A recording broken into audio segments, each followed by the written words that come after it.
And in which war did you serve? Vietnam, And your branch of service was? United States Marine Corps, And what was your highest rank? sergeant. And just kind of chronologically, briefly, just kind of go from where locations you served. All right. Training to your EPS. Okay, I signed up in May of 1968. They had an extended delayed entry program, which the Marines were offering. It was a 2-year program, so you could get in and out in 2 years. And then you have a 6-year entitlement, which is your inactive reserve with your active. And so that way I would only have to serve 2 years. So I joined in May, but I didn't go into the Paris Island until September 1968, went to basic training. November, went into North Carolina, Camp Lejeune. And in January, I came home. My father died, so I had a funeral, so I was home for a delayed period of time. I was on a hardship discharge application. It was denied. So in February of 68, the Marine Corps got in touch with me and told me that I'm back in the Marine Corps and that I'm being shipped out to Camp Pendleton. February 69, right? Yeah, February 1969. So they shipped me out to Camp Pendleton in Oceanside, California for training. I was a private at that point. They promoted me to private first class.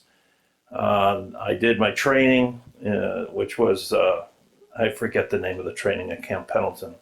But upon completion of that, they sent me to Monterey Language Institute, Defense Language Institute in Monterey, California to study Vietnamese. That went till June, July of 69, graduated and was sent en route to Okinawa, first Tokyo, Japan, and Okinawa, and then eventually Vietnam in July 1969.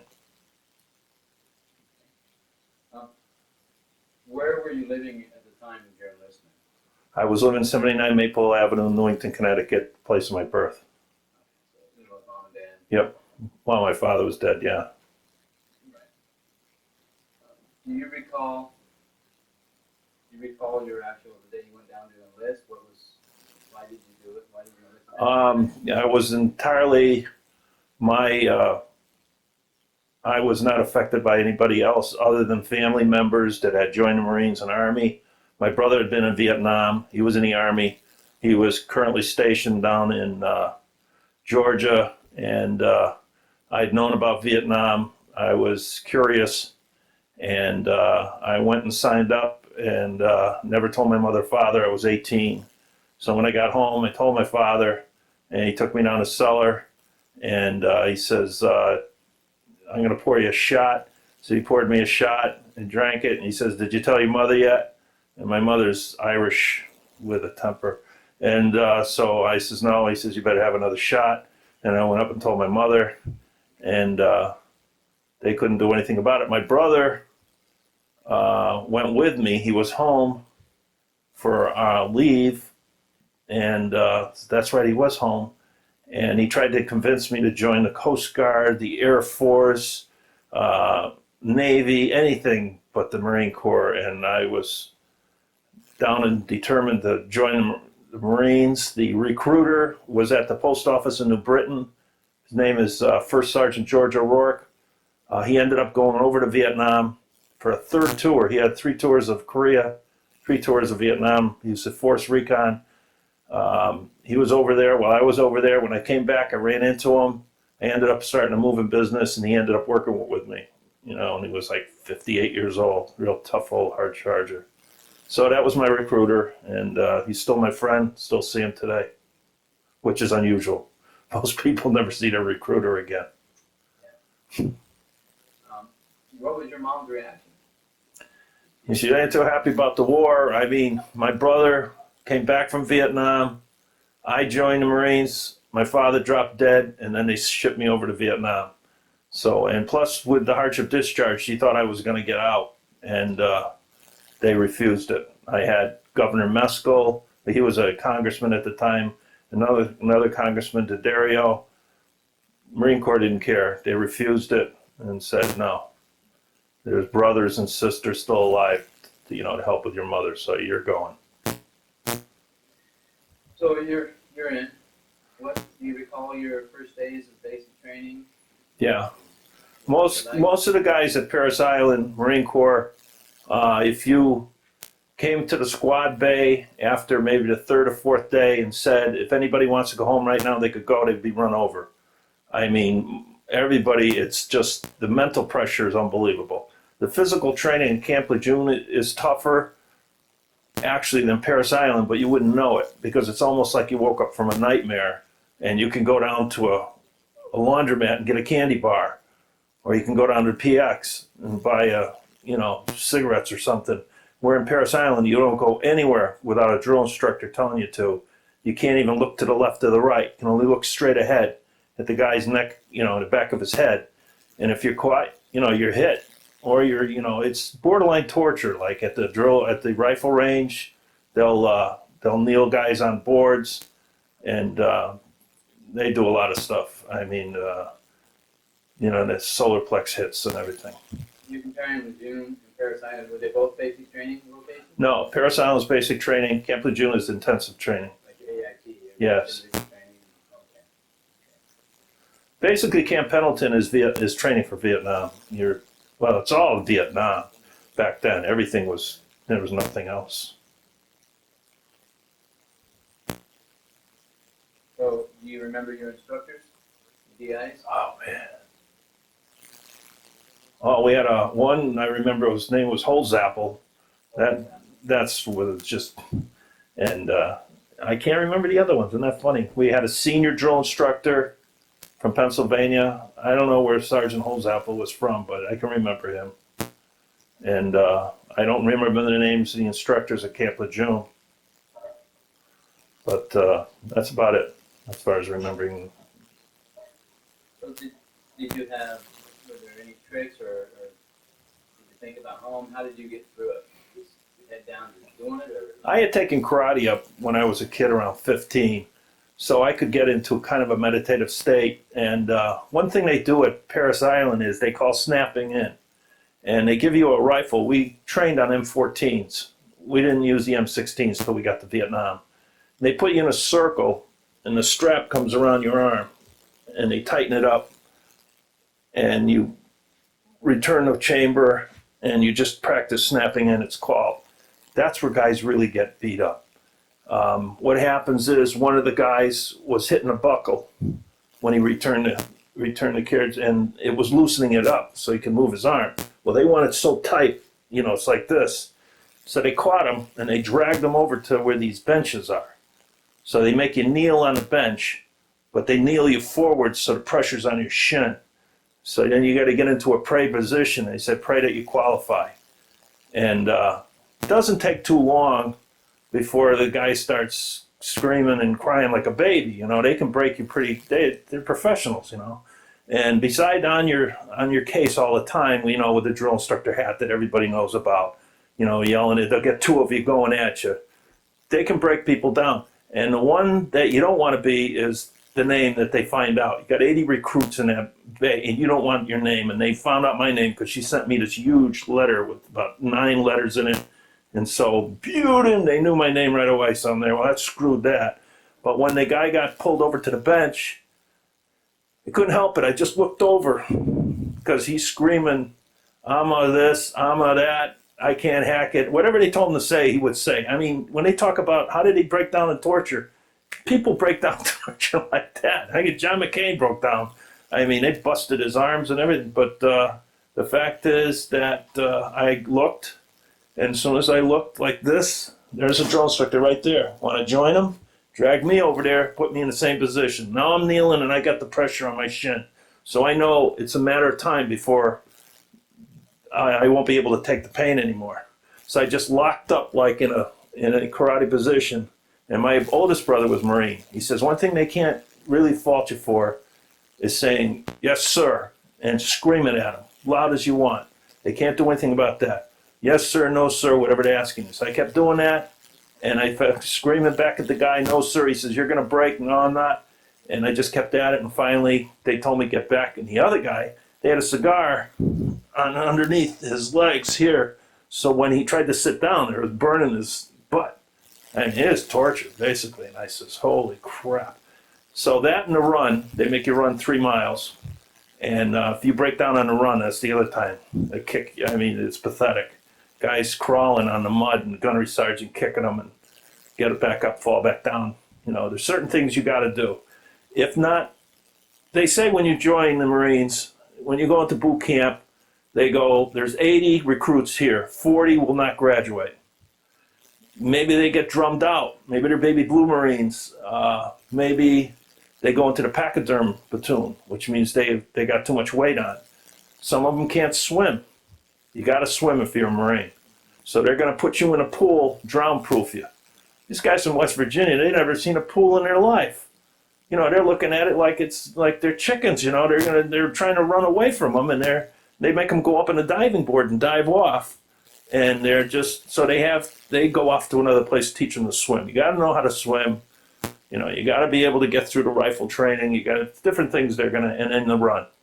You got to be able to run 3 miles. So I got good at running, and I was running against guys that were all state and stuff. And finally, at the last run, it's 3 miles, 24 minutes, and it's a big black guy from Detroit. They kept putting me in with him on naked strangleholds when they used to do field exercises, and his name was Pope. Remember him? And they says, if Pope don't make it, the squad don't make it. So Buden, your lead runner, you're going back and get him. When I went to get him, I can't let him fall. If he falls, it's over. So I had to keep his arm on me, and we had to make it within the 24 minutes, the 3 miles, and holy mackerel, I thought my heart was going to burst in my chest. And we finally made it. We made it. I swear to playing all this, though. You know, it's all a psycho game, you know. But we made it. You're just one group of many other groups. Yeah. 8, or was it 13 weeks for you? 12 or 13 weeks, yeah. And they know that they've done it in songs like in the 7th week at Paris Island because so many people break, you know. It's the longest 12 weeks of your life. That's for sure. So you got through that, and then you go to your individual training. Camp Lejeune. And, I was 0341, which is mortars. Mortars and 106 recoilless rifle. I fired. That's where I never used me in Vietnam for that, but that's what I was trained for. So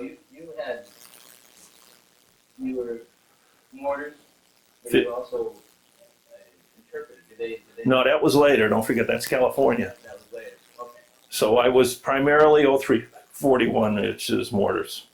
Mortars and cruise serve weapons. Okay. And what was that training like? That's fine. Yeah. 60 Mikes, 81s. You know, you're out in the field. I mean, it's such a difference from Paris Island that you actually, the only thing they do in Camp Lejeune, North Carolina, is they force march you. And we had the toughest guy going. He could run you ragged in no time.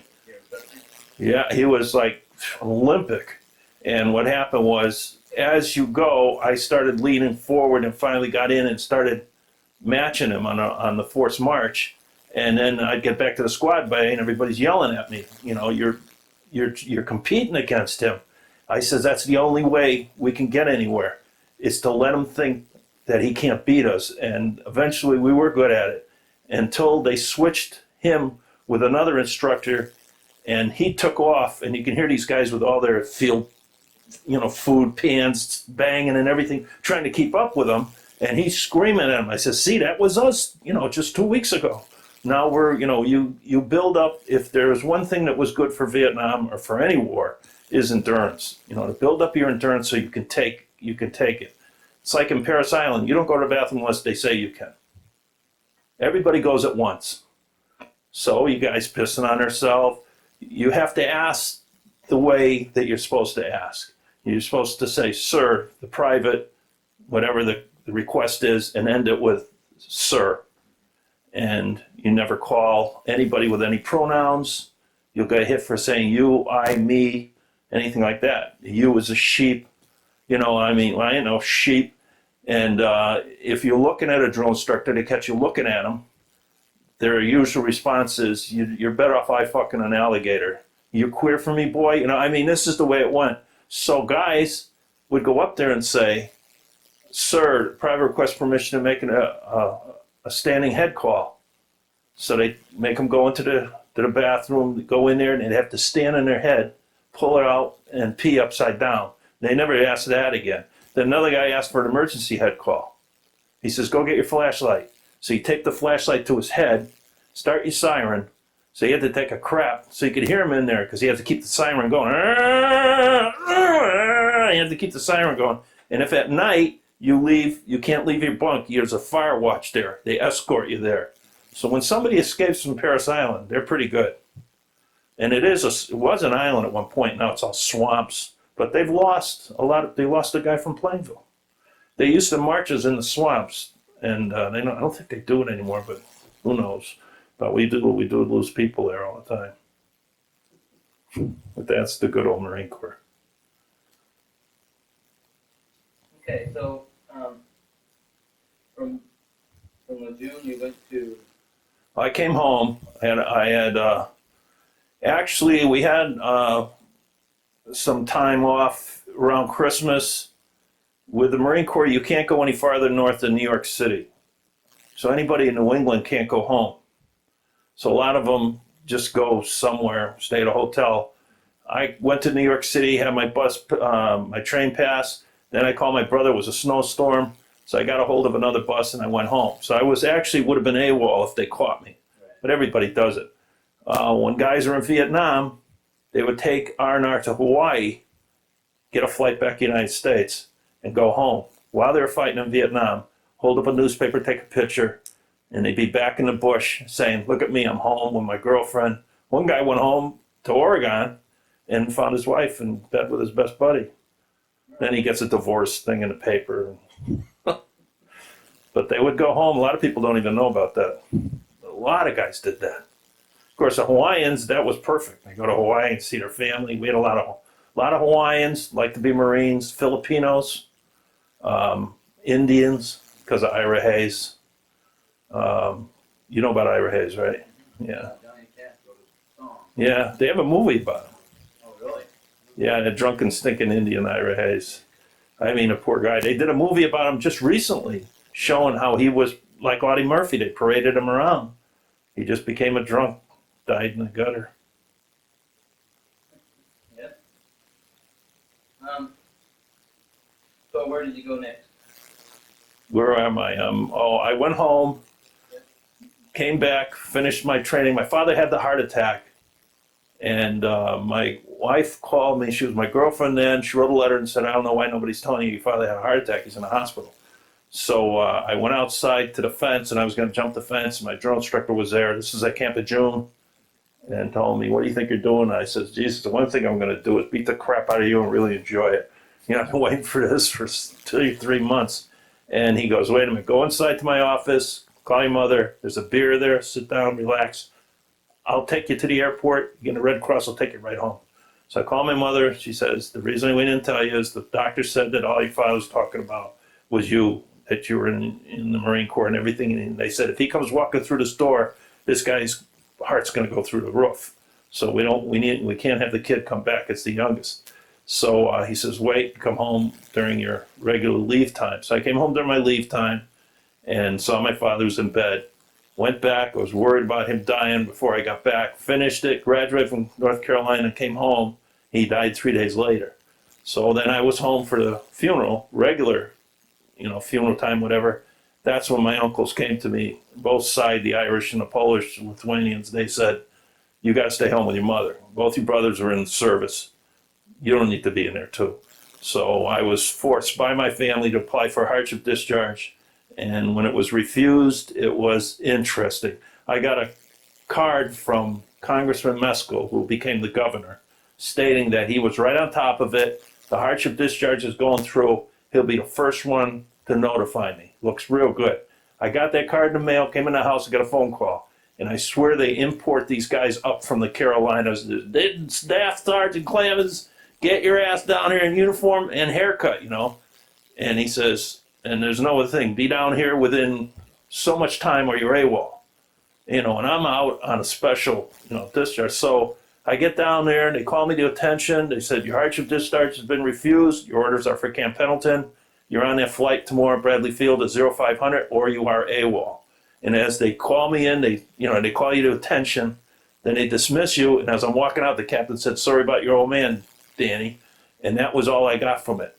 Next day, I'm on a flight to Camp Pendleton for training for Vietnam. So, what was the training in Camp Pendleton? Mostly war school. They recreate a POW camp. There's a lot of land out there. Huge. Camp Pendleton is massive. And I had a cousin out there who was a master gunnery sergeant. So I met him. I got to stay at his. California's California. You know, you go. It's like Disneyland. What the heck? Everybody goes, and the training is fine. You know, we went through everything. I got promoted to private first class, so I wasn't at the bottom of the barrel. And then I found out I was going to language school, and I didn't want to go to language school. I just wanted to go right to Vietnam. Everybody wants to get it over with, but I accepted the fact that I was going there. So I went through the training at Camp Pendleton, and then they sent me up to Monterey Language Center. And how long were you at Monterey? Monterey, I'd say 3 months. I got the certificate. I think it's a 12-week course. Yeah, I'm pretty sure it's 3 months. And we're taught by Vietnamese teachers. We have some of them from North Vietnam, some from South Vietnam, and all branches are there. Army, Navy, but they won't put the Marine enlisted with the Marine officers in the classrooms. They'll put Marine enlisted with Army officers because I guess they had some problems. Okay. So from there, you shipped out to Vietnam. Yeah. Did you ship out you as an individual, or did you No, go to a unit and ship with a unit? Yeah, I shipped with the unit. All as the graduating class, we went and we went up to Seattle, and then we popped off from there. So was your whole unit all actually in the DLI together? Yes. Oh, okay. So you went. Okay. But when we got to Vietnam, we went all over the place. Guys went all different units. I had a lot of snipers. Had like 5 or 6 snipers. Had Hugh Hefner's cousin, Bobby Hefner. He didn't go. We knew that. Hugh was going to pull some strings. We used to always say, did you ever notice we get free Playboys? And I says, Bobby, is Hugh Hefner's cousin? He says, yeah, he's from Chicago. They had a bunch of guys from Chicago. So they says, ask Bobby what he's going to do when he gets out of the Marine Corps. And he says, Bobby, what are you going to do? Anything Hugh wants me to do. And Hugh is the black sheep of that family. That was a very aristocratic family, the Hefners. And he was, looked upon as kind of low-lifey because he started the magazine and stuff. But Bobby was going to go work for him. Never knew or found out what happened after that. So we all went over, and some guys went to rifle companies. Some guys, snipers, went up into the hills. And other guys became office pogues. Nothing against, whatever you want. They call them RIMFs, which is racialized motherfuckers. That's what they call them. And when I was ready to get on the chopper, I went and I says, I'm mortars. And the gunnery sergeant says, okay, fine, get on the chopper. So I says, well, I'm an interpreter. He says, interpret this, get on the chopper. So finally, the last thing I heard was, does anybody know how to type? And I had taken typing in high school, and I knew how to type.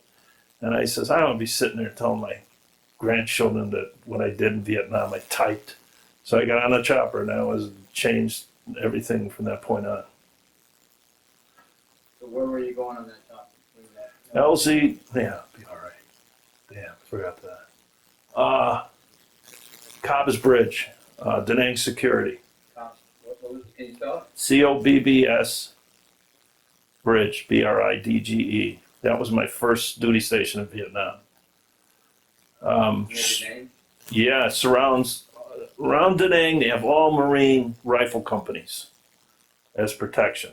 You still get in. They still get in. They have a double wall there by the airport, so they can't, get too close. And so my first firefight was there at Cobb's Bridge. It wasn't at the actual bridge. We were out on the ambush site at night. We set up in an RV bunker, and a bunch of the Indians and Hawaiians wanted to go to church. There was a French church, and the guys on the website, Marine Corps website, they talk about it a lot when we got hit that night. We went down there to go to Mass, and these guys wanted to receive communion. And that was the stupidest thing, because they eyeballed us, and they saw right where we went, and then they hit us that night, and they killed half of us. Everybody else, I mean, guys got ripped apart bad. And then when they came down the next morning, they hit us again. So they were fighting during the daytime. They were there on a mission. When they do that, that means they were sent to go to Vietnam, to go to, Da Nang and do damage. And since they didn't, they're there to die. They'll just keep fighting until they die. And that's where I got my, Purple Heart. That's where I got hit. Can you describe that for me? Yeah, I got hit at night. I didn't even know I got hit. When it first hit the Arvin bunker, my nephew, Steven, sent me a little radio. So the battery for the radios for the radio man in Vietnam is a PRC-10. We call it a Prick 10. And you attach the radio, that battery, to a small transistor, you can pick up Saigon. So this guy from Samoa was sitting there with my radio. He was on watch listening to it. They put that rocket right in on him and blew him up. And then everybody inside was a bloodbath. Guys had their balls ripped off, dick ripped off, arms, legs. So we got blown out. I was laying face down. My father, before I went, said, when I was home from training, he says, when you go to Vietnam, remember, sleep on your stomach, protect the family jewels. You can live without an arm or a leg. He says, do that for me, will you? So I would lay there and I'd have my helmet on. In the beginning, I did this. Afterwards, you don't do it as much. You walk around in a t-shirt, but you start having, in the beginning, you have your flak jacket on, you got your helmet, and I was laying on my stomach. So the guy next to me was sleeping on his back, and he was heavier than me. I was very light. I was only 160 pounds. I'm 100 pounds lighter than I am now. So when it hit, the rocket hit, the guys inside got it the worst, but it blew us out. Well, he got hit on the legs. I got it on the back, shrapnel. So I said, well, I didn't say anything. Once we got blown out, I could hear the NVA. I could hear them talking in Vietnamese. So I needed direction. I had to get my head straight. Once I could figure out where they were, I could turn around and start crawling back. So as I was crawling back, I heard Dad, I remember his name, Myers from Pennsylvania. He was calling to me. He's calling Danny. So I'm there, shit, he's still out there. And he says, I can't move. So I had to crawl back, grab him, pull him over me, and then crawl back with him on top of me back to within where we were. He had holes in his legs. He lost most of his legs. So I was bandaging him up, and I had to get more bandages. So I went into the bunker where it was a bloodbath. Everybody was blown to shit. There was dead and wounded. And I wanted to get a bandage, and the corpsman said, there's nothing. It's all gone. And as I'm talking to him, there's a guy there with a 45, and he's got it cocked off safety. And I noticed that his balls were blown off and his dick was hanging by a piece of skin. So I says, what are you doing? And he's going, there's no reason to live. I'm dead. I'm not a man anymore. So this one guy, this corpsman, said, I never believe it. Danny starts talking to him like a Philadelphia lawyer. Listen, they've got things. They can reconstruct it. They got implants. They can straighten you out, all sorts of stuff. And I put my finger in between the trigger and his finger, got the gun away from him. And that's when we started running people to the chopper. Chopper came in, and you got to see a chopper medevac in the middle of a firefight in the middle of the night. You want to see some scared people. So we're carrying bodies and wounded. I'm trying to keep the dead to the side. So they're putting dead on top of wounded. They're just throwing them in there. And I'm trying to get my friends, because they're screaming. You can't really hear it because of the chopper. And the crew chief, which would have been my brother if it was an Army chopper, it was a Marine Corps chopper, was yelling at me if I was wounded. And I got sick of him yelling at me. So he came up to me and grabbed my shirt and said, are you wounded? And I just cracked him right in the head. And those helmets they got, it was like he couldn't hear nothing. Next thing I know, the chopper's going up, my feet are going up. My lieutenant, my sergeant grabbed me and pulled me back. I land on the ground. He says, you almost were on your way to Da Nang. I says, you should have let me go. He says, yeah, you would have been in a brig too. So we got out of there, and the next day down the hill, and they pinned us down for another 8 hours. That's a whole nother story. That gets me going now that I'm talking about that. I had only been over there 2 weeks, and I wrote a letter to my brother. My brother was a Marine. He couldn't handle the letter. Give it to my uncle and aunt, and they took it to Lourdes, to Portugal, to the Vatican, to pray on it, to make sure I make it through the war. And the next day is when, that's when I really, and dark, it's so crazy. You're half asleep, things are happening, people are getting blown up. But in the daytime, when you start seeing guys getting killed, that's a wake-up call. You learn. And they came up with different things. The lieutenant says, fill up your magazine with tracer rounds, tracer rounds. Take all your rounds out, and every fifth round's a tracer round. Fill it up, and you go under the bridge, so you're out over, they were on the other side with 30 cal. And the blooper guy is going to shoot M79 man, shoot it around. Once it lands, you'll hear that 30 cal go off. Once it goes off, fire your rifle tracer rounds, and it'll be a direct red line to where he is, and then we'll get him with a machine gun. Which, stupidly, later on an Indian said, don't ever listen to these guys. They don't know what they're doing. So he says, most of them are green lieutenants, are only out there 6 months. So anyways, it happened. I saw with her 30 cal. I started opening up. And suddenly I realized the bridge, wood from the bridge was coming down around my head. Then I realized it was a 30 cal shooting, and he was just a click above my head. So he's hitting the bridge. So I come running around, and I'm tall, blonde hair. So I'm trying to stay down below the abutment of the road, and there's a big Indian sitting there eating beans. So as I run past them, I says, they had a tube. Then they knew they couldn't get me, so they had a mortar tube on me. And I was running full blast, and I says, Chief, they got a tube on me. I asked. He says, move. And he usually say, light chili or whatever, get going. And I can remember, that's the last thing he said. He said, I'm on lunch. He's eating his beans, he got blown up. I says, move. And he didn't want to move. So that was it, and got out to a rice paddy, dug in with a guy from California, and waited for the Marines to show up, as they always do. Then here comes everything, Audie Murphy and freaking Lee Marvin, all the Marines show up and they own the area. But boy, until they do, the NVA owns it. And that's when you learn how good they were. They were very, very good.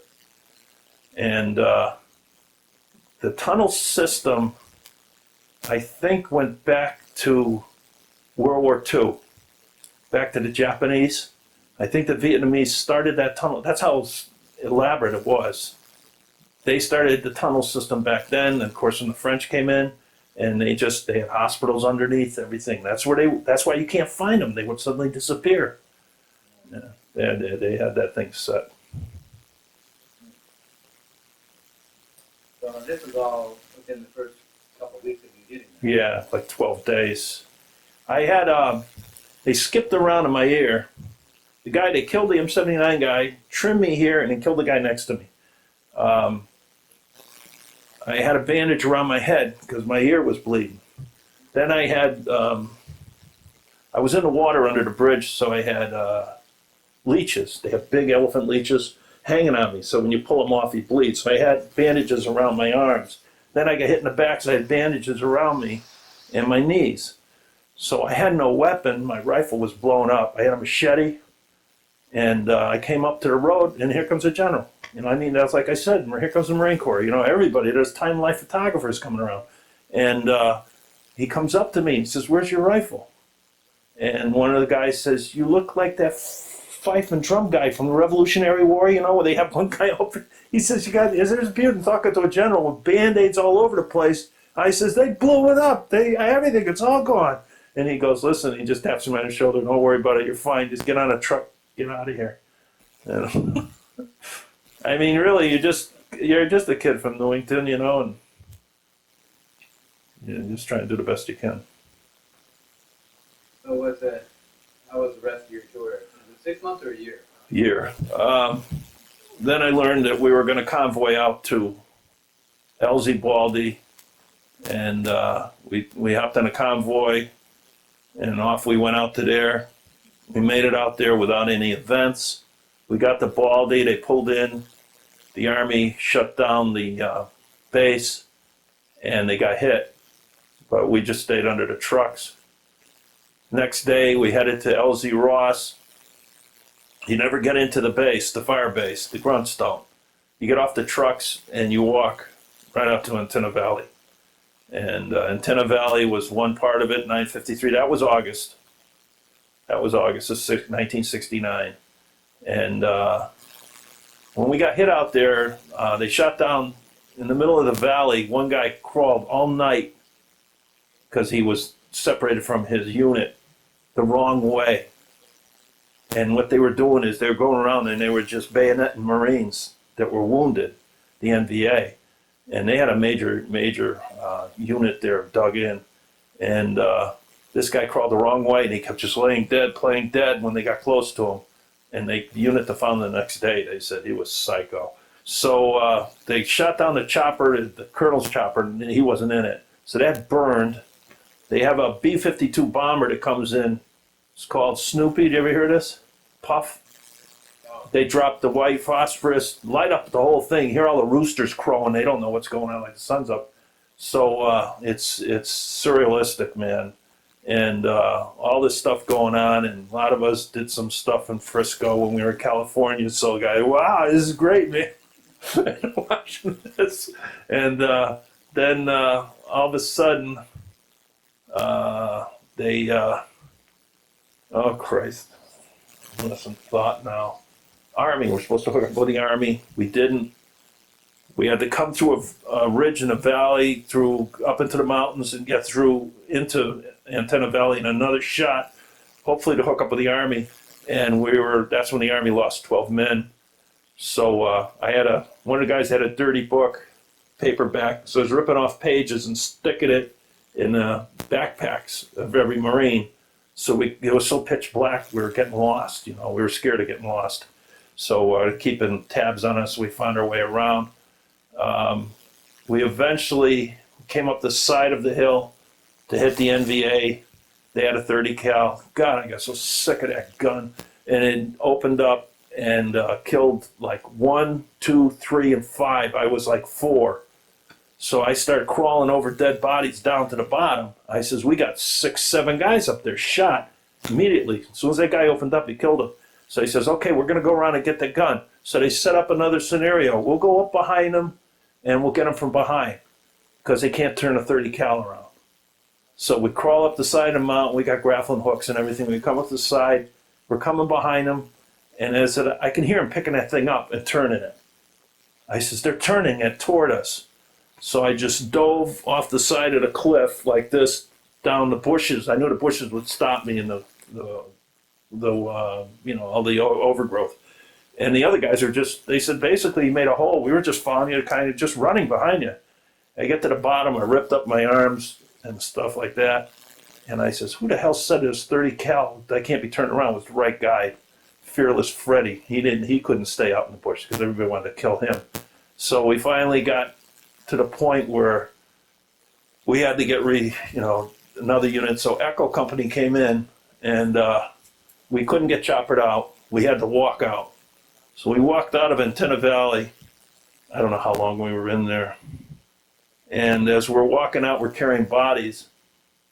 And my buddy from New Britain that I joined up with comes walking in with Echo Company, Chucky Searle. And I saw him at LZ Ross. He came in late. He was on a med cruise, so he got in August, whatever it was. And as he's walking in, he's asking me how it was, and I couldn't tell him. I was just, didn't have anything left in me. So he lost a lot of people there.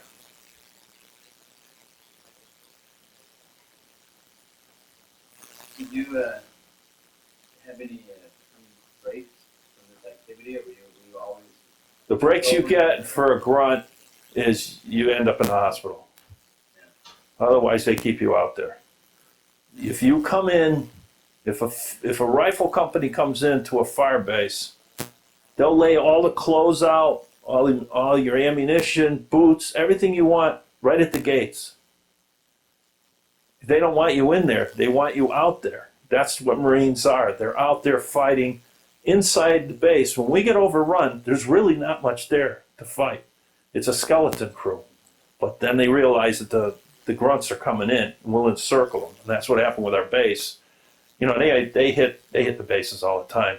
So when we come in, they will say, okay, there, grab your stuff and get going. And the first thing out of somebody's mouth is, where's my 2 beers? You're supposed to get 2 beers. Pabst Blue Ribbon with the peels coming off. And so they'll get their 2 beers, and, you know, and they're hot. You know, it's like 120 degrees sometime over there. So they got their 2 beers. Well, I don't drink beer, or I could drink a beer and everything, but I'd rather have a rum and Coke. I'll wait 2 years for a rum and Coke. So I'll drink a Coke, and then somebody says, go get your 2 beers. This Irish guy always was bugging me. So you get the 2 beers. Of course, he goes to find somebody else, a teetotaler, is not drinking. Pretty soon he's got a 12-pack. You know, well, 6-pack and a potato, but he comes in, he gets a 12-pack. So as we gather all our stuff, our clothes and everything, as we're heading out, he's drunk. And the captain says, how can he get drunk on 2 beers? I says, well, he had about 12 beers, and they just drag him out. I mean, he's going to be paying for that, you know, and they don't like us there, so they have water, more or less like a duffel bag, or maybe a heavy bag, you know, a punching bag, and they have a cover over it, like a wood covering, and there's spigots in it. That's their water. Yeah, basically. So if they give the grunts too much shit, they're going to be dumping Kool-Aid in those things, unsweetened Kool-Aid. So they're trying to get water, and they got great unsweetened Kool-Aid coming out. They'll hit every bag. They get very, very sarcastic. The same thing with artillery. If we get short-rounded, there's going to be fights. They'll go right after artillery. You know, be beaten and be fighting. Any Marines fighting Marines. So we finally get back out there, and biggest thing was my feet, because I had size 13. Now they're size 16. But I got emergent foot. I got blood poisoning. I got bit by a scorpion. I got malaria. You know, all of the normal stuff. Jungle rot, cellulitis. And so you usually last, most grunts, a couple months, and then they're hospitalized because they're covered with jungle rot sores. I went at one point, I was 154 pounds, and I'm 6'2", or was 6'2". So that's your relief. But R&R, you could be right in the middle of a firefight. They just tap you in the back, get on the chopper, you're in Da Nang in 30 minutes, and you're in Australia in another 3 hours. And what a weird thing that is. You're talking standing down in Sydney looking at people going, what the heck? And you got a week. You know, have fun. So that's where you went for R&R? You went to Australia? Yeah, they had a hippie there too. They had a hippie there? Yeah, it was a military flight, and he comes in with 2 MPs, flowers in his hair, looked like Jesus. And I'm going, what the heck is going on? And all of a sudden, this captain walks up. Staff Sergeant McNulty, you've been AWOL in Australia for 3 years. He went in country. He took off. He went on R&R. He said, screw this. He looks at me, peace, brother. He goes, I go, we go back to Frisco? No, I'm going to Da Nang to the brig. He goes, so he'll go to the brig for a year. Now he's got to serve his 6 months left. He had 6 months left in Vietnam. So you got to serve the brig time. Then you're back out in the bush. Then you're dishonorably discharged. I mean, what a wonderful thing. I had one guy got caught with opium because after they got discharged from the bush, they made me a company Jeep driver and a runner. So I go to Da Nang looking for these guys, saying, you know, I'm the nice guy. The next guys that show up are the snap, you know, crack you over the head types. And this guy says, they caught me. I'm already going to the brig. So we went and we spoke for him, the exec officer and me, because he was a grunt. He was a squad leader. He's our Jennings, I remember him. And so they gave him an option. Go to the brig or go back out into the bush. The only problem is that after a while, you're not as good as you were. Some guys are. Some guys go 2-3 tours. But he wasn't. He got out there, got killed within a week. So he should have went to the brig. Better off. But same thing, guys. A lot of guys were in front of a judge back home. Join the Marines or go to jail. Great alternative. I mean, there's really a lot of guys in there that had prison time and stuff. So my brother says you're going to get the cross section of the earth in there. you think you can have guys up there that can't hardly speak English. They're so dumb. I mean, really idiots. And, I got a guy from Yale next to me. We called him Scribe, he would immediately, and these other guys, he's showing them how to read and write. I says, did you guys ever go to school? No, there's no school. I had nothing. In West Virginia, mountains, Appalachia, all that stuff. I says, how come you joined the Marines? He goes, oh, paycheck. $100 a month. Big money for West Virginia Hills. Yeah, you get us still going with that. So, how often or how was your communication back and forth? She wrote me every day. Every day. When I was in the bush, when I got secure from the bush, she didn't write me every day. I was pissed. But she says, you're out of danger. I says, I'm in a fire base in Vietnam. I said, I can get blown up. But she would write me. My mother would write me. My brothers. I had 2 brothers. My sister, aunts, uncles, her family, her little sisters and brother, her father and mother. So I was probably one of the top letter guys. Yeah. And then I'd get packages. I'd get packages from my neighbor, the woman who lived across the street when I grew up, Hickory Farms. So you got Hickory Farms this big with beef stick, cheese, mustard. And my guys would guard it with M16s. Guy would go over there, try and steal it. I says, if somebody steals that, if they catch you, they will kill you. Because the guys from Hawaii, Samoa, don't care. They'll kill you. And that was it. My squad always said, our squad leader says, is any good? He says, yeah, he gets Hickory Farms packages. And that's all they cared about, and all I cared about was my chuckles. When they get the sea rats come in, they have a candy package. I just want my package of chuckles, and I don't care about anything else. People don't understand the importance of that. If they haven't been in that position, they don't understand how that little thing means. Yeah, when you go without food, like we got cut off for 3 days, and we had no food. So then all of a sudden you're cutting, tree roots. There ain't no snakes going by that are going to live. You're eating bugs, and all of a sudden you discover that the Marines that went through before bury their trash. Well, you dig it up and you get a can of beans, and there's some beans left in it with the maggots. So you just put some water in there and boil and eat it all, because maggots are protein. And guys are gagging, and I says, don't throw up, you need it. It's kind of like you're out at sea and you're trying to eat raw fish and you're gagging on it. You got to swallow it down and hold it. And so we went without food for 3 days. And somebody told me the other day, and Danny's been trying to make up for it ever since, for 40 years. I went out with food for 3 days, so I'm making sure I eat it up. So, but the sea rats would come in. Sometime we wouldn't have anything. Sometime we'd have too much and we'd have to blow it up. Then you get hospitalized, and you get the idiots that decide they want to get secure from the bush, so they eat C4 to recreate a malaria-like thing. Where it came from, I don't know. The Marines come up with these stupid things. So these 2 guys came in at HC4. One of them was in a coma. The other one was able to stand up. So I'm in the bed, and I'm laying there. At the time, I had immersion foot, so I'm just have to have my feet, I'm on a wheelchair for 2 weeks. So they don't take them to a hospital. They bring them right into the unit in a bed, and they go to the guy in the bed. They just lay him there. I swear if he dropped dead, then God meant him to go. So I'm laying there in the bed, and the other guy is standing there, and these 2 Mexicans come up, and those are the worst guys you can mess with. They come up, and they says, okay, pal, we're going to pump your stomach. He says, okay. How do you do that? He says, these 2 tubes go up your nose. This machine, I turn it on, it pumps your stomach. You can put the tubes up, or I'll do it. So I says, oh, I know what's coming. So the kid takes the tubes, and he goes, he just touches his nose. No, we don't have enough time for this. Grab him. So the other Mexican grabs him, pulls his arm behind him, and boom, starts shoving it. The guy's gagging and going nuts, turns the machine on, starts pumping his stomach. So they pull him out of there, and they says, watch the guy next to you.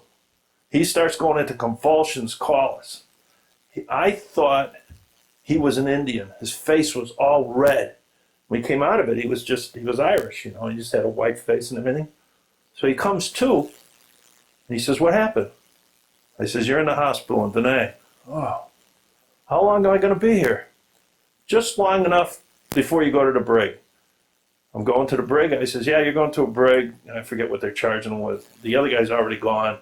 They're just waiting for you to come out of this. So you might as well go back to sleep because it's going to get worse.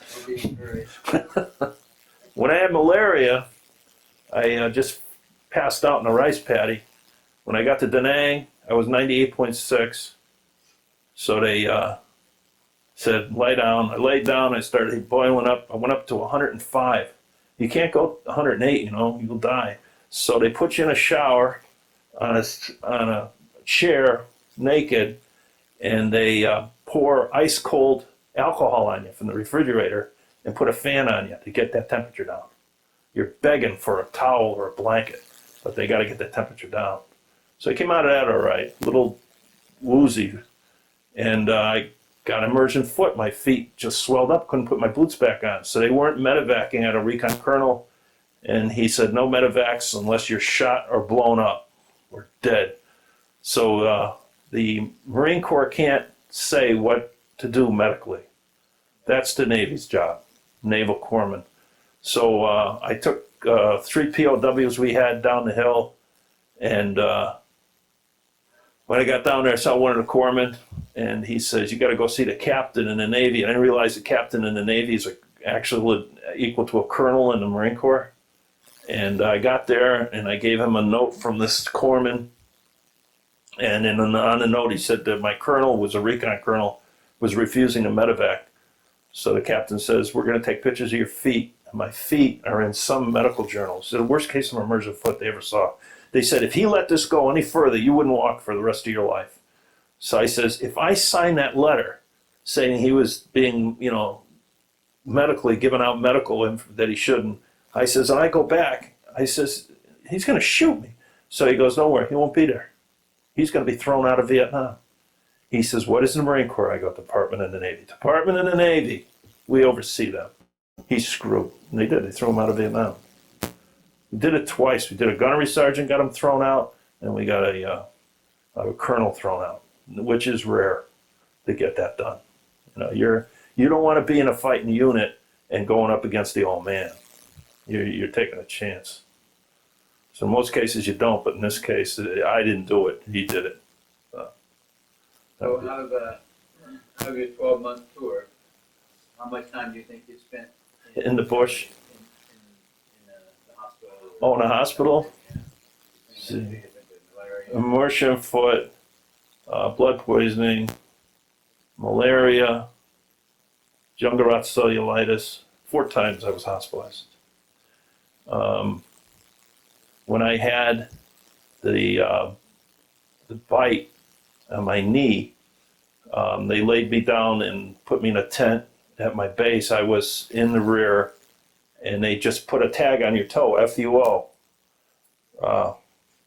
And we used to have words for that, what that meant, but it means fever of unknown origin. That same corpsman that was there when I had emergent foot, got me out of the bush, he comes in and says, what are you doing, Danny? And I start talking to him in Vietnamese. And he goes, he's all screwed up. And he says, check him out. So they stripped me, and they saw I had the bites here. You have black lines that come up like this. And then they have to shoot you full of penicillin or something. But it's an emergency medevac.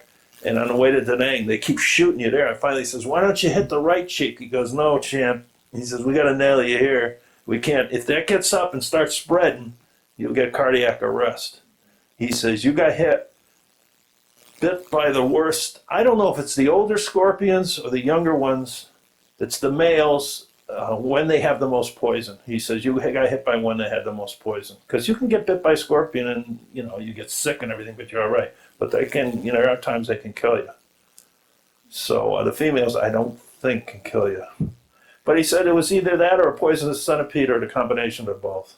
Because you're sleeping on the ground, and you're having snakes crawl over you and bugs, and you wake up with a beetle stuck to your private areas. You got to take it out with the pliers, and you get used to living with the bugs and stuff. So that's what happened. One of them got me.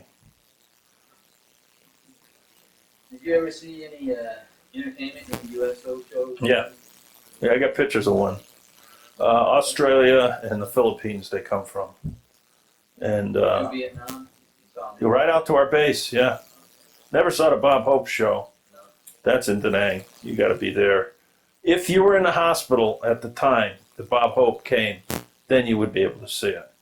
But yeah, we had our USO show. The Filipinos are crazy. They would come out. I mean, we'd get, we'd get shelled or stuff. They keep playing. Or monsoon, they're out there still playing in the rain. And then Australia, we would get some from them. In fact, when I went to Sydney, I saw one of the girls who was dancing. She was at a nightclub, and I went up and was talking to her. Yeah, I'd say a couple. I saw a couple USO shows. So they weren't anybody that we would know. They're Filipinos. Yeah. Okay. So Vietnam is there anything else you want to talk about with Vietnam, or where you want to move to? The music. Vietnam? The music, that was a big part of it. You have guys that are, country western, but everybody, it seemed like everybody was into Hendrix. You left and he was on top of the world back then. He died in 70. So, I saw him with her I saw him twice in Hartford at $15, no security, right up to the stage. I mean, he's high-fiving people and stuff. Wasn't he arrested? Was he one that was arrested in Hartford? No. On stage? No, Jim Morrison was arrested down in New Haven. I was supposed to go to that. I mean, you'd go to see Eric Clapton with Cream, and what do you want to do next weekend? Want to see Hendrix? No, I want to go see the Doors. That's the way it was back then. They're playing all over the place. Janis Joplin, Grateful Dead. I don't want to go see them. They sound like country western. I mean, you had your choice. Buffalo Springfield, the Byrds. I mean, everybody was around. And so we went there. Suddenly, when Jimi Hendrix came out, it was like Donovan and Herman's Hermits, the other guys, Peter Noon, they said, we're done. How the hell are we going to compete with this guy? Nobody's like him. And he opened up for the Monkees. That's how his first tour was. Then after that, he carried his own. And he was a fantastic show. So everybody knew that I was in a band. Everybody knew that I had seen Hendrix. So we'd always play the radio, see if we could hear that. Of course, we're in the rear area. We'd go crazy for tape. She sent me tapes. But back then, it was a lot of San Francisco groups, Quicksilver Messenger Service, Spirit. All right, two things happened when I was in the hospital. One was Howard Hughes paid for all of our conversations to call home. Nobody knew about that. But he paid. You could go through the radio. I talked to my mother and I talked to my girlfriend. Hendrix sent a tape. He was a veteran, Army. And we went down to the communication room. And he had a tape sent from his studio in New York City.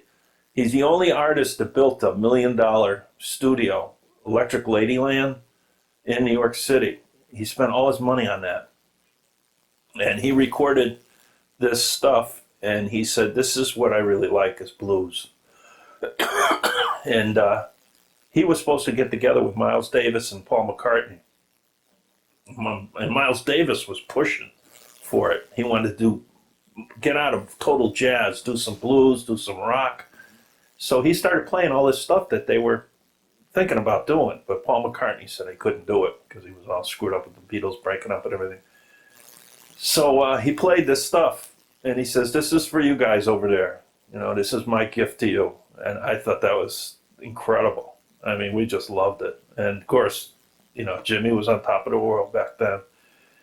And then, not when we got home, but before we got home, somebody came out to the bush and said that I saw Jimi Hendrix, I saw Sly and the Family Stone, I saw this, in this place called Woodstock. Nobody believed them. So it got to the point where I had to go to the guy and tell him, shut up. They're going to beat you up. They're getting sick of hearing about this. Nobody gets together. You know, none of those bands could ever get together. And it was later on that we found out that Woodstock actually occurred. Woodstock happened in August when we were in Antenna Valley, and we had no contact with anybody. Outside Antenna Valley, or right at the entrance, an Army guy got hit bad. And somebody told me he was a football player for Notre Dame. Turned out it was Rocky Blair for the Pittsburgh Steelers. They told him he'd never play football again. And he rehabbed himself back and ended up with the Pittsburgh Steelers. He still talks. He's a motivational speaker. Incredible. I saw him one time. Not in the open. I saw him on a video. And I can imagine why that team won the Super Bowl championship with Rocky there. He was like a mountain. That guy was tough. Real tough. So he got nailed. And he's in the book, in the Death Valley book.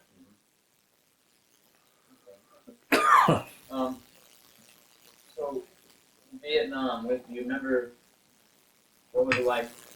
How did you get the word you were going home? You were done. Your tour was up. Did you know the exact date? When you were on the countdown? Yeah. You know? When you get close, you're a 2-digit midget. Yeah. So you're less than 100 days. You're short. And I was by that time a company jeep driver, and he wanted me to go outside the base, and after getting mortar tubed, you know, on trying to get a bottle of booze and a record and a movie, I refused to go out. So I only had a little bit of time left, and I did a little bad thing. Like Mama-san wanted me to get some cigarettes. Cigarettes were $1.50 a carton. So he says, "Can you get me 10 cartons?" I says, "I don't smoke." You know, she says, "Well, just give me the cigarettes. I'll give you the money." So she gave me the money. I went and I got the cartons and I gave it to her. Then she gave me some more money, and I was rotating. I was my day off, and I just said, I took the money and got on a chopper and left, and probably they caught hell because of that. Because who knows who's VCMVA, you know, at night. It could be the barber, it could be anybody coming in. When they overran our base once, we came in from the field units came in, and they caught a lot of people that they thought were legitimate, and, you know, would get killed. So when we get secured, the night before we get secured, my buddy Glenn Denton, that I showed you this picture of him that has Camp Hamilton out in California, he was drunk as a skunk. I mean, I was dragging him around because we're supposed to be standing in line. We were NCOs, and I'm trying to hide him from the gunnery sergeant. So the next day, we're down at the helipad, ready to take a ride to Da Nang. And all of a sudden, they get a call. Somebody comes down, a private comes down and says, "Buden and Denton, the colonel wants you." I says, "See, Glenn, now we're screwed. They found out you were drunk. We didn't stay in lines, and I can't believe this. We're supposed to leave anytime now. And now, what are we going to do? Go to the brig or something?" So he's apologizing. So I never knew in Vietnam that the fire base is underneath. I knew they had stuff underground, but I didn't know it was as elaborate as it was. So battalion headquarters underground had communications. It's really pretty neat. And I went down there, and there's the colonel, there's the sergeant major, and there's the major. And I'm there, wow, we're really screwed. We got all the top guys here. So he goes, "Buden and Denton." I says, "Sir, can I say something before you go any further?" He said, "Yeah, is this really bad, or can we catch just chopper? Because we're supposed to be leaving Vietnam, you know." And he goes, "Okay, here's the way it goes, Danny. No chopper lands or leaves this fire base unless I say so. So I can hold the chopper here forever." He didn't want to stay here after night, but I mean, you guys would be fine. You're going to Da Nang, you're going home. That's not the problem. I says, "Are we in trouble?" He goes, "You're not in trouble. The problem is, both you guys made sergeant, and it just came across. So we got to pin your stripes on us." Did you ever hear this? What, the pinning of the stripes? Yeah, I mean, There's different little... Yeah, some of them with the steel and, you know, all this, but this is just the stripes, which are cloth. Oh, okay. So what they do is they take the stripes and they put them here and they hold them against your shirt and they go, "Sergeant Major Riley, would you please pin the stripes on Sergeant Buden?" These guys have hands. A lot of them are World War II Mustangs and stuff. Wham! You know, they'll give you all the scotch you want, beer. They got the Budweisers, but they're going to pin the stripes on you. Me and Glenn could hardly walk out of their arms, back down to the chopper pad, and off we went. So we get going back to Da Nang, and there's all the guys from language school, all the ones that made it. They're all there exactly 1 year later. It was like magic. And all the guys who got there, landed there with you, we're there. who were still survived. 365, they were back. So I'm looking at him, and one guy, Ringstrom, was a boxer. I says, I know I heard you were dead. So he was walking around, because Night of the Living Dead came out. And so we got that movie, so different guys knew about it. So we're all doing that zombie thing. Which funny is, later on, just 5 years ago, I went to my sons they're almost 40 now, one's over 40. You guys want to be in a zombie film? And we went for it when they filmed it down Norwich, so we're in a zombie film, me and my sons. But we were doing that there. We used to do that, crash into buildings and stuff. That's when it first started back then. So we get to Da Nang, and they go, where are we going? I says, I got it all set. I got into an accident in Da Nang, and I met some guys from the Air Force, and then I got into a fight with a guy, another Marine, and the Air Force guys let us sleep there. They got a club. You can have a steak, and they have actually mixed drinks. He says, they're going to let Marines in there? I says, I think we can get us in there. So I get there, and I get to the MPs, and I says, he says, you guys going to be good, no problems. He says, because we were in Monterey, we were in barrack brawls and everything. He used to call it Tin Pan Alley, where they kept us. They kept us, trying to keep us away. And so he says, all right. He says, but you got to take care of yourself. I says, honestly, I'll commit to it. So we get up there, and we're ordering rounds of drinks, Manhattans, whiskey sours, whatever somebody thought of, until we were all getting plastered, except Ringstrom got really, really drunk. So he has no equal, as far as I know, boxing. In the Marine Corps, every base has a boxing ring. And Ringstrom could beat anybody. The Mexicans, everything. He was just good. So what happened is he gets up on the stage, takes the mic from the singer, and starts singing Goodnight Zoomies, which is what we call the Air Force. So the MPs show up, they says, hey, what did we tell you guys? I said, I know, we're going to take care of this. So we got on both ends of the stage and ran him and tackled him and dragged him off. And he still had the mic, and he's singing Goodnight Zoomies. We get him outside, and the MP says he's going through all the barracks, and he's waking everybody up. He's waking each guy up saying, Goodnight Zoomie. He went because he was saying, he said, I'm showing my appreciation. I said, you're pissing people off. So finally he runs out of steam. They take us to a hangar near the airport. The next day, we fly in with 727s, United Airlines. We don't go military. Son of a gun, we were flying out with United Airlines. So when we flew in, I swear they had the worst stewardesses, and when we flew out, they had the best. When we got up there, Ringstrom said, did they bring them all in from Sweden? They were beautiful, blondes. So as we get into the plane and we're going off, they said, we have champagne, and we have a record player. We're going to play music for you, whatever you want to hear. We have different records, and you're all going to drink champagne, and we're dancing with every one of you. And the stewardess says, why isn't anybody coming forward? And I says, because they're watching the windows. I says, what are they watching for? Muzzle flashes. I says, we're still over Vietnam soil. He says, why? They think they could actually shoot us up here? I says, they shot at us coming in. And I says, you see them sitting on the seats? No, they're sitting squat style on their ankles up, looking, and they're watching. And finally, we clear the land, we go over to sea, and they all jump up. Where's that champagne? And they're all ready to go. But until we cleared the land, they were still thinking, last second, I don't want to be shot down. But no, it was it when we left. So where did you land? MCRD, Marine Corps Recruit Depot, San Diego, Gomer Pileville. They discharged us out of there right in the middle of boot camp. So they're conducting boot camp all around us. Yeah. All of the same shit I went through. And we're sitting there in chase lounges with straw hats on, a cooler full of beer, watching all this stuff. We actually went to the bowling alley, and there was drill instructors there. And they took some of the guys back to the base and got everybody up. And they said, you guys got to see the way it was. Because everybody remembers boot camp. I never forget that. So do you remember any experiences as far as from your welcome home or your lack of? Yeah. Well, at San Diego, when we pulled in, Gunnery Sergeant got on a bus and told everybody to chill out and no yelling from the bus and no, treat everybody right and everything. And when he got off, they all looked at me and they said, "Why'd you say something?" I forgot I was a sergeant. I says, "Why should I say anything?" He says, "Because you're the highest ranking non-com." I says, "I don't know. I'm not used to it. I'm not used to any rank. I never was called a sergeant or a corporal. It was just Buden all the time." So nothing happened. Nobody got hurt or nothing. What were you supposed to say? Leave us the fuck alone.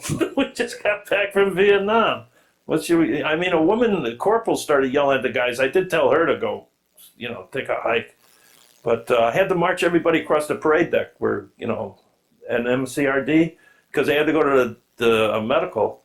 And the captain says they cannot walk across. They have to be marched. So I put them all together, set them up, and I had to call cadence. And so I called cadence all the way across. And I get to the end, the lieutenant comes up pretty good, except for the two guys that were freaking do-si-doing in the back. These two guys from Vermont were doing a square dance.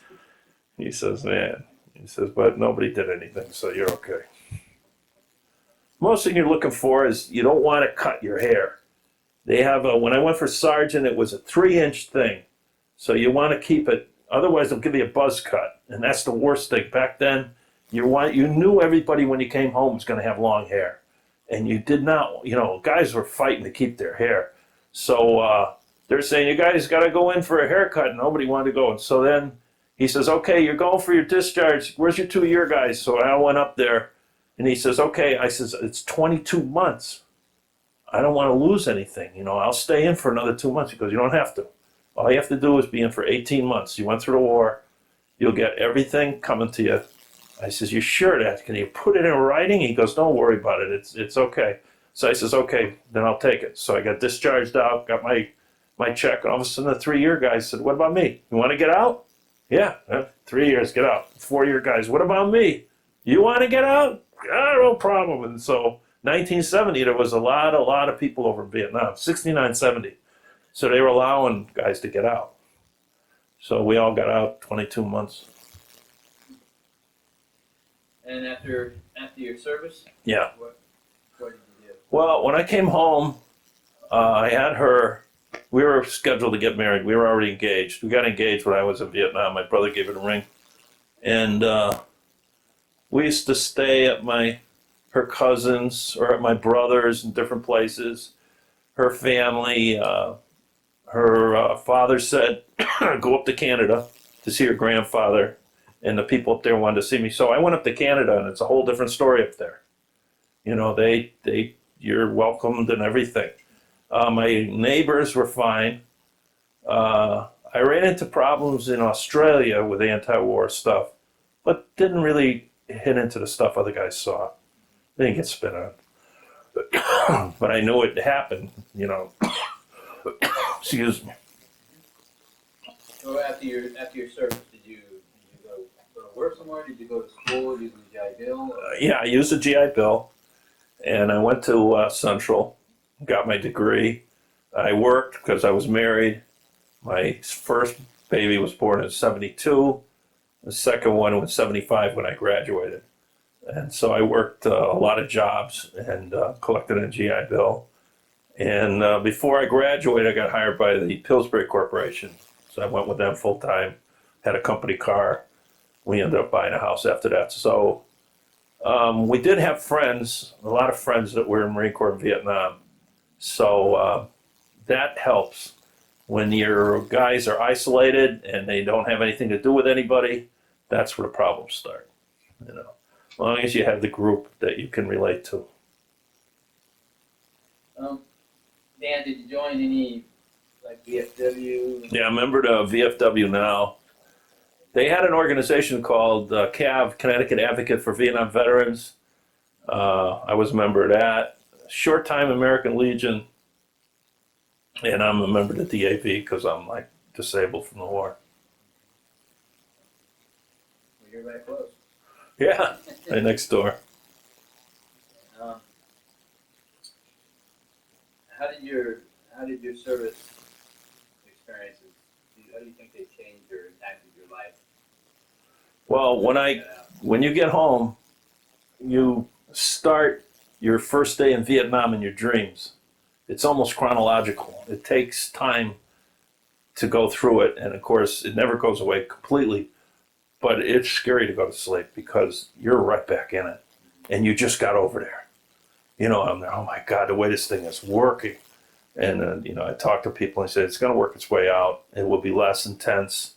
But, yeah, I've never had anything to do with any weapons. I don't have any guns. I never allowed it in my house. My son turned 40, and my daughter-in-law set up a gun range up in Torrington for them to shoot. They said they wanted to go shoot.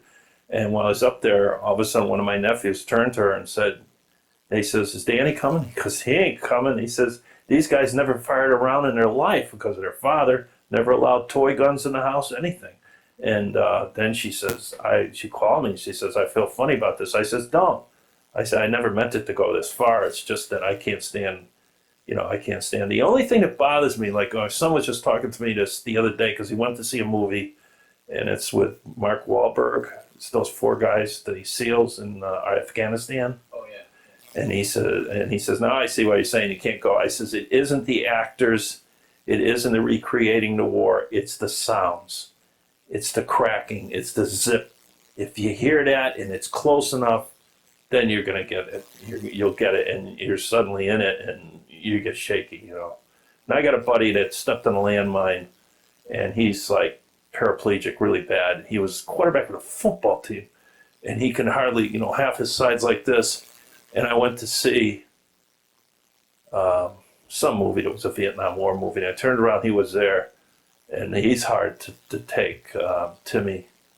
And that's you know, sometimes you forget, and then something snaps you back and brings you back, you know, something like that. Timmy Ahern. Well, is there anything that you'd like to add that we haven't covered that you'd like to add? Oh, that's pretty much covers it. It's done to start.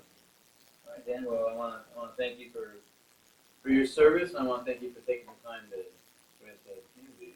Thank you.